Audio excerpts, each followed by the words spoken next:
2026년 올해 집 살려고 준비하고 있거나 고민하고 계신 분들, 이 생각을 안 버리시면 절대로 집 못 삽니다.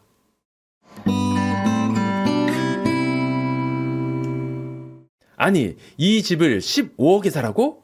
겨우 작년까지만 해도 10억이었는데 이 가격 주고는 죽어도 못 사지. 이렇게 생각하시는 거 사람이라면 당연히 자연스러운 반응이기는 합니다. 근데 옛날 집값에 연연하면 앞으로 영원히 절대로 집 못 사요.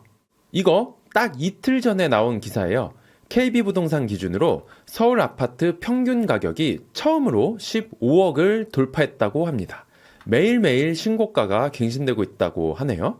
자, 이런 분들은 우선 현실부터 받아들이셔야 됩니다. 지금 15억이라고 하잖아요. 이게 감이 잘 안 오실 텐데 이 그래프가 최근 10년간의 서울 아파트 평균 가격입니다. 지금 15억 원이고 딱 1년 전에 얼마였냐고요? 12억 7천이었어요. 그럼 2년 전에는요? 12억이었습니다.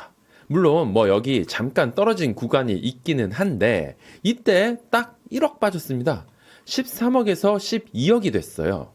최근 10년간의 유일한 조정 기간이었는데 그런데도 10%도 안 빠졌죠? 근데 집값 비싸서 못 사겠다라고 하시는 분들 보면 거의 한 7, 8년 전 가격까지 돌아가야 사겠다 이러시는 분들도 있더라고요. 자, 이 그래프 보고 뭐가 느껴지시나요? 앞으로 오를 것 같아요? 내려갈 것 같아요? 설령 내려간다 하더라도 얼마나 내려가 있겠습니까? 과거 가격에 연연하면 절대로 집을 살 수가 없어요. 그 논리면 15년 이후로 지금까지 집 산 사람이 한 명도 없어야 되거든요. 1년만 더 빨리 샀으면 하면서 속이 쓰리시더라도 지각비 낸다 생각하고 일단 출석은 해야 됩니다. 출석조차 안 하고 버티고 있으면 이 상승폭 전부 다 때려 맞는 거예요.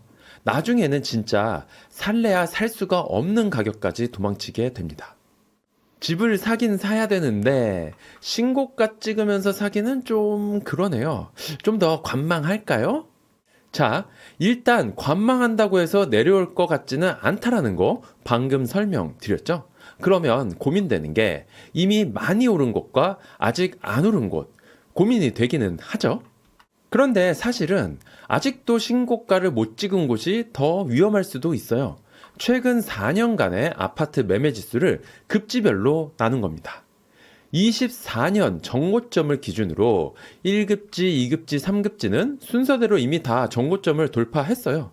근데 4급지, 5급지는 아직 정고점을 돌파를 못했죠. 물론 여기도 이제 슬슬 다시 올라가서 4급지는 내년쯤에 돌파할 것 같기는 합니다. 하지만 그 사이에 상급지는 더 멀리 달아나 버리겠죠. 지금 예산이 부족해서 4급지, 5급지를 사셔야 하는 분들은 어쩔 수가 없지만 예산이 가능함에도 불구하고 단지 신고가 찍고 사기가 싫다라는 생각에 집을 안 사신다라고 하면은 그거는 정말 잘못 생각하고 계신 거예요. 예산이 허용하는 한 최대한 상급지를 매수하셔야 되고 그런 곳들은 이미 예전에 정고점 다 돌파했습니다. 신고가 찍고 사는 게 잘 매수하는 거예요. 이거 제가 자주 보여드리는 시각 차트입니다. 부통령에서밖에 볼 수 없는 차트인데요. 왼쪽에서 오른쪽으로 급지 순서대로 나열하고 파란색은 하락, 빨간색은 상승입니다. 보시다시피 23년도 하락기에 상급지일수록 하락기가 빨리 끝나고 하급지일수록 하락기가 오래 갑니다.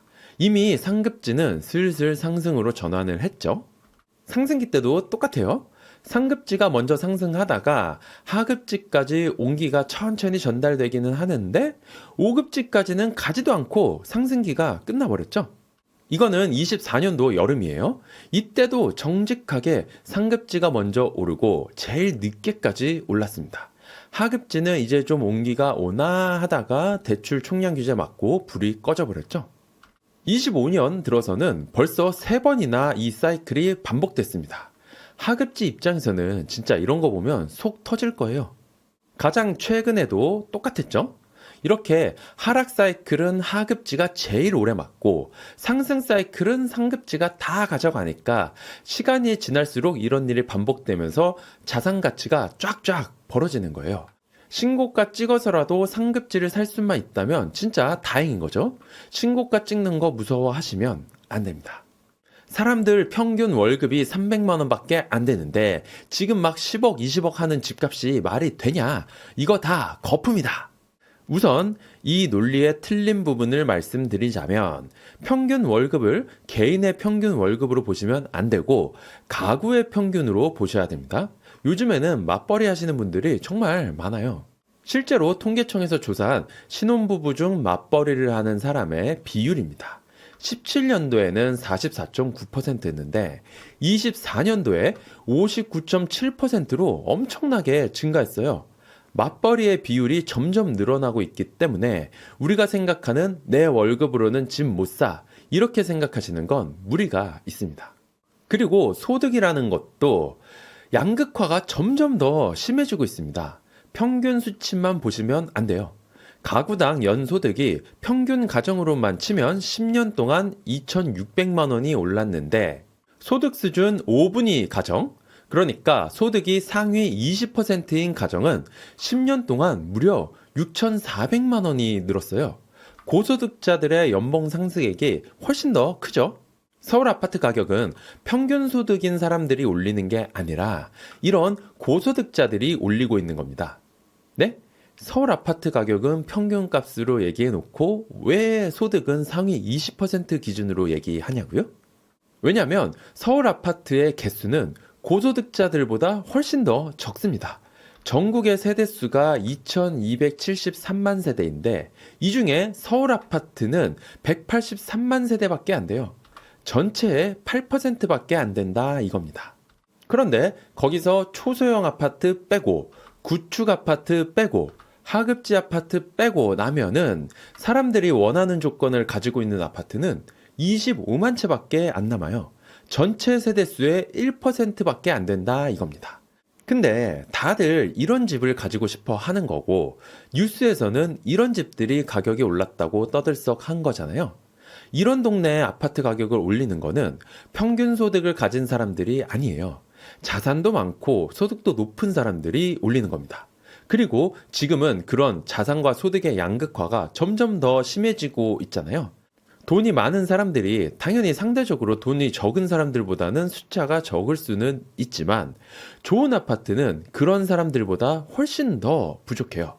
그래서 계속 집값이 오르는 거고 수요가 이렇게 받쳐주기 때문에 거품이라고 할 수가 없는 겁니다. 그래도 지금은 너무 과열된 것 같은데 좀만 더 관망하다가 떨어지면 그때 사면 되는 거 아닐까? 자, 이런 생각도 빨리 고치셔야 됩니다. 저는 오히려 이런 생각, 내가 타이밍을 정확히 맞출 수 있다는 그런 생각이야말로 진짜 투기라고 생각해요. 집은 투기가 아닙니다. 주식하듯이 저점 맞추고 고점 맞추고 이런 식으로 접근하는 게 아니에요. 지금 같은 경우는 비슷한 일이 있었던 과거 사례랑 비교해 보시면 됩니다. 예전 정권 때 서울 아파트 상승 곡선을 보시면 살벌하죠? 5년 내내 진짜 쉬지 않고 달렸습니다. 이번 정권도 예전 정권이랑 정책적인 방향성이 거의 비슷해요. 이제 겨우 반년 지났는데도 각도가 정말 살벌하죠? 아직 이만큼이나 남았습니다. 이제 시작일 뿐이에요. 이게 단순히 같은 당이니까 결과도 똑같을 거다 이런 게 아니라 지난 반년간 나온 여러 번의 정책들이랑 정부 관계자의 발언 등등을 보면은 방향성이 예전이랑 완전히 똑같다라고밖에 말할 수가 없거든요. 정책의 방향성이 똑같으니 결과도 크게 다르지 않을 거다라고 예측하는 게 합리적입니다. 게다가 그때보다 훨씬 더 심각한 상황인 건 이제는 거의 외우다시피 한 서울 아파트 공급량이에요. 거의 멸종이라고 보시면 됩니다. 심지어 정책의 방향성을 보면 이마저도 점점 더 힘들어지는 방향으로 가고 있어요. 자, 앞으로 뭘 얼마나 더 지켜보실 건가요? 지켜보면 원하는 가격대까지 가격이 도로 떨어질까요? 들어보니까 경매로 사면은 싸게 살 수 있다는데 경매나 한번 해볼까? 아예 틀린 말은 아닙니다. 그런데 현실적으로 거의 불가능하다라고 보시는 게 좋습니다. 경매는 주로 빌라나 상가, 토지처럼 가격을 산정하는 게 어렵고 권리관계가 복잡한 그런 물건들에서 리스크를 안고 차익을 노리는 거지, 아파트는 완전히 달라요. 아파트는 모든 사람들이 가격을 클릭 한 방으로 정확하게 알 수 있습니다. 그리고 권리관계도 웬만해서는 복잡할 게 전혀 없고요.